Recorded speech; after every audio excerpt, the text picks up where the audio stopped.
Of all the cars in the first Fast and Furious movie, there's one car that really didn't get the attention that it deserved. That car was the Honda Civic that belonged to Hector, remember?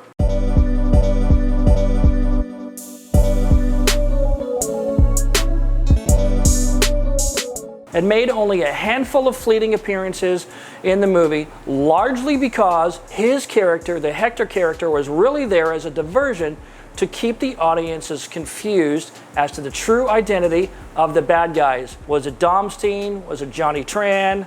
Or was it Hector's guys? And that's a shame too, because if audiences had got a close-up and seen the work that went into this car, they would have realized that few cars in that first movie had the level of modifications that this car had. That story is coming up right after the break. Did you know that the average driver gets 9 traffic tickets in their lifetime? Look, I'll be the first to admit that I've taken maybe a couple of liberties with traffic laws back in the day. And of course, when I got caught, I had to go to court to fight the ticket, which was always a hassle. And each time that I lost my case, it meant big fines, points on my record, and higher insurance premiums. Eventually, I realized that nothing beats having a good attorney argue your case in court. So here's what you do. You download the Off the Record app to your phone and register for an account. And if you get a ticket, simply upload a photo of your ticket into the app and you will be quickly matched with a lawyer in your jurisdiction. Your lawyer will start working your case right away, and in most cases, you'll never have to set foot in a courtroom. Off the Record has a 97% success rate and a 4.9 star rating on Google. And guess what? They even offer a money-back guarantee if they aren't able to reduce the points or keep that ticket fully off your record. Best of all, I've arranged a 10% discount for all of my YouTube viewers, so download the app and register using the referral code FASTLIFE to receive 10% off your first case. The car started its life as a 1994 Civic and supposedly was an SIR according to the owner, Nick Stewart. But the SIR was never sold in the USA, so I wouldn't take that claim as a fact. Probably more research would reveal the truth. The car was mostly built the way it was pretty much before Nick bought it, but Nick decided to freshen up the looks and made some other changes along the way. First, they went after the paint job. The paint was the biggest undertaking. The paint job was totally custom, so before you slide into my DMs asking me for the paint code, just know this right up front. That paint code lives only in the brain of Nick Stewart and his painter, probably going to take it to his grave as a matter of fact. It wasn't just one color, it was a complex process, but they named the finished color Classic Marble Gold. For those who would think about trying to replicate the paint job, you need to understand the complexity of the painting process. Marbleized paint is no joke, and it's best left to pros. Once the base coat is laid on, they take plastic wrap like saran wrap, sandwich wrap, and it gets wadded up and then dabbed onto the wet paint to create the marbleized look. When all that sets, they spray it clear over it. But of course, doing this process makes the panel matching in the event of an accident impossible. So if one fender gets damaged, they have to repaint the whole car because they can never match the panel perfectly. But there's more. The car had a Veilside Series 2 front bumper, which was quite rare on a Civic back then because most Honda owners were using knockoff body parts of other name brands. Just the way it was. This car also had a Technique wide body kit, a Bomex top wing, and a Mugen mid wing. The car also had a set of very expensive Bomex side view aero mirrors. And just those modifications I've already listed is probably more than the value of a lot of cars that you saw at the car shows back then. Suspension duties were handled by, no pun intended, Tanabe Sustic Pro coilovers and their strut tower bar and sway bars, and a Tanabe chassis kit just to round out the suspension modifications. Wheels were, of course, Volk Racing 3s, 18 by 8 inches all around, and they were shod with 245, 40, 18 Nitto 555R tires, which were pretty popular back in the day. The interior featured a full Pioneer sound system, but it wasn't overkill. The Momo Kevlar seats is what really caught your eye first. Those things were very expensive, and very few cars had those back then, except race cars. Next, of course, you'll undoubtedly notice that all of the plastic bits, including the dash, the armrest, the center console, all of these things were painted with a blue marbleized finish, just like they did on the outside, but in a contrasting color, which is no easy task. Everything's got to come out of the car, including the dash. Rounding out the interior mods included a handful of gauges,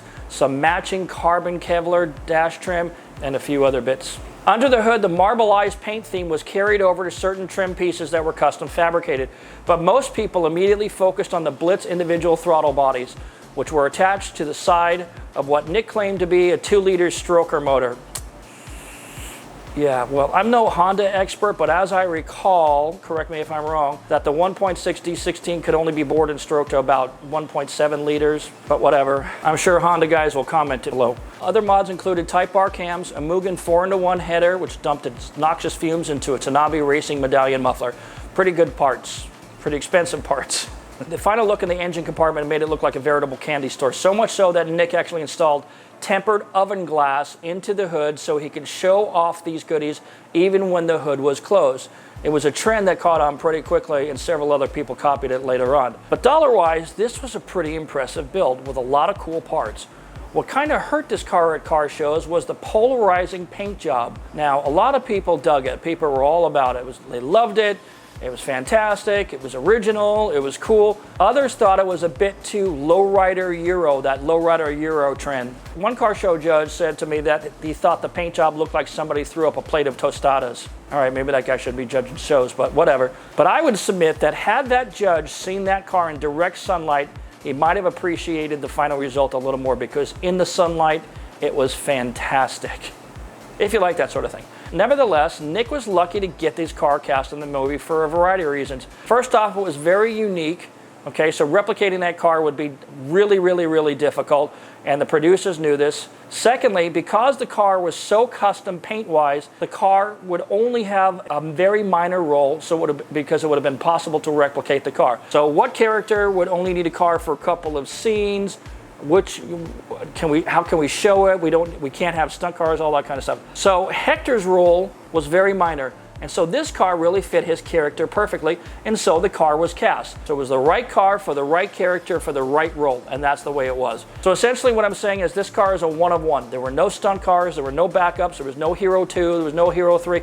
This is the only car. Unfortunately, we never really saw it again. After the movie, I saw the car a few times at local car shows, and it just kind of faded away. And here, almost 20 years later, it seems to now have fallen off the earth, because the last time we saw it was a few years ago, maybe 4 or 5 years ago, and it was being offered for sale in the greater Los Angeles area. At that time, reportedly, it had been neglected and sitting outdoors for more than a decade, and some of the parts had been cannibalized for other cars. So we don't even know if it's in one piece anymore. Interestingly, Noel Guglielmini, who played Hector, was offered the car for about $30,000, and he turned it down.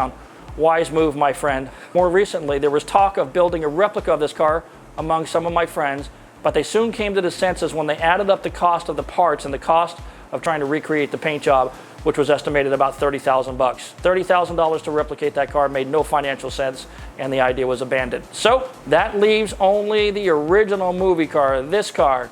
Very few pictures exist anywhere around, including the internet, and the trail has now gone cold, and we have been unable to find the car even after another extensive search by VIN number in the last 2 years. It seems like the current owner doesn't want to be found, and so be it. Let the car rot and fall into the ground, and maybe archaeologists will find it 1,000 years from now. To my knowledge, the car has not sold, and as of this recording, there are no leads to its whereabouts, and no one seems to know where it went, and nor does anybody seem to care. So maybe the car's gone forever. We do, however, know where the owner, Nick Stewart, went. And this is a hell of a story, so hang on to your hat. It seems that Nick, this nice boy Nick, became a police officer sometime later after the movie. In 2002, he was involved in a shooting incident where a 22-year-old man was killed. And I was shocked to read this. The incident occurred about 12:30 a.m. in the Torrance area as deputies were attempting to approach a man later identified as a fellow by the name of Bobby Henning, who was suspected at the time of being under the influence of drugs or alcohol, as KTLA-TV reported. There appeared to be a struggle for one deputy's gun, as KTLA reported, and the deputy shot Henning twice in the upper body, and Henning was pronounced dead at the hospital a short time later. After several independent investigations and internal investigations, Stewart was cleared of any wrongdoing and returned to duty, and he's still a police officer to this day. Now, I remember Nick as a quiet, focused engineer kind of guy, very methodical, very logical kind of guy, so I was surprised he became a police officer. I don't mean that in any negative way, I was just surprised he went that path. At shows, he was always there to lend a hand, and he was a smart, polite young man. And I'm not saying he's changed or anything like that, I'm just saying this is my recollection of the guy. I just learned about this incident as I was putting this story together, so it was quite a surprise to him, so wherever he is, I hope he's doing all right. But it's also a stark reminder that 20 years was really a long time ago, And for many of us, our lives have changed pretty dramatically. What hasn't changed is our passion for cars. If you were a passionate car fan back then, chances are pretty good you're still doing it today. And for you new, younger viewers who are drawing inspiration from these previous car builders, people like Nick and others, hopefully you'll have the same impact on future generations. And this is why I still talk about those times. And the builds that we saw were very inspiring to many people, especially after they were immortalized on film. I was happy to be a part of it, and I'm honored that you would watch my episodes, and I hope you'll come back for more. That's it for this episode, everybody. Thanks for watching. I hope to see you again the next time around. Take care.